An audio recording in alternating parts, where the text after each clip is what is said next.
Hello, this is to try and reduce or give you peace of mind for 4,000 owners and 5,000 owners on the NVIDIA side with the whole melting cable thing.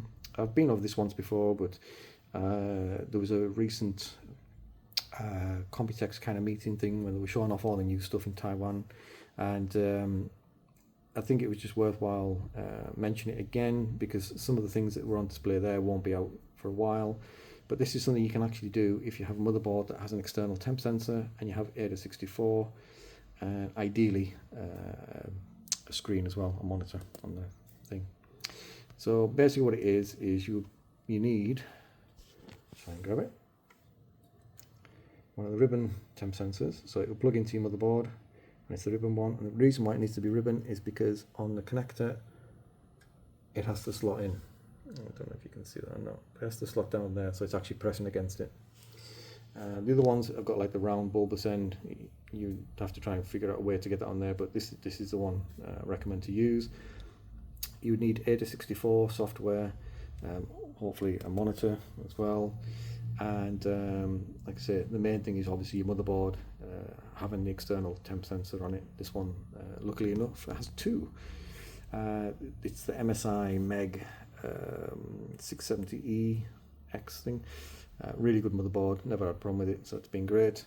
But yeah, so what I originally did when this whole thing started happening, I came up with an idea a long time ago now to basically plug that into there and then find my most demanding game, which was Cyberpunk, and play that for an hour, maxed out, everything turned up to the full, even if it can't run the game properly, whatever it was, just ramp it up.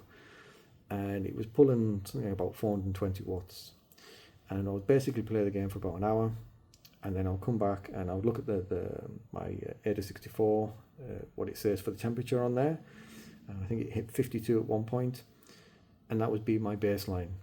Now when I say 52, it's not just the cable, that's also the heat coming from the actual GPU, the heat of the fan, obviously the ambient temperature, the heat getting pulled in from the house or whatever. So, but it gives you a basic baseline. That's at that moment in time, that game was the most demanding power-wise and everything else, and that's the baseline for that temperature. So what I then did, I went to AIDA 64, and on the alarms, you can actually set it for notifications. So I have one to give me a notification when it hits about 55 or 56 degrees, where I get a little pop-up on the screen just letting us know that it's that temperature. And then at 60 degrees, I actually have it set to turn off the PC. Because, in theory, nothing should be making it hit 60. If Cyberpunk maxed out and everything else can't make it go over, say, like 52, 53, then any other game that's pulling like 200 and something watts, 300 and something watts, even the high 300s, shouldn't be getting to 60. And if it is, it needs looked at. Now, this does change different times of year. In the summertime, obviously the ambient temperature is a lot different to what it is in the winter.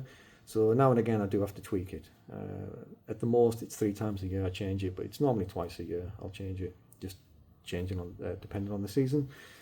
And so yeah, so that's basically it. So now I have the security and the confidence that if I'm playing whatever game it is, if it goes and hits, I think it's maybe 55, I'll get an on-screen message letting me know that this connector is now 55 degrees. And then if for some reason it goes up to 60, it'll turn the PC off. And like I said, that means that worst case scenario, I'm not near the PC, gone to bed, left the PC on, and it does that weird thing because it's not always down to the power draw. Sometimes these things were heating up when people weren't even doing much. They were just like watching YouTube and things, and they were melting. Really strange, bizarre things happening. AIDA 64 will still turn the PC off once it gets that 60 point. So just give me a little more peace of mind as such. It doesn't stop it from melting, unfortunately.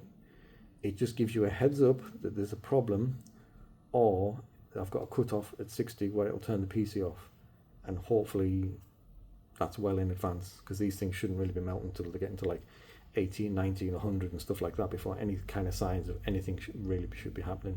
More so when it hits the 100 really, 100 degrees. So it gives me plenty of time to check on it or turn it off or inspect it or whatever.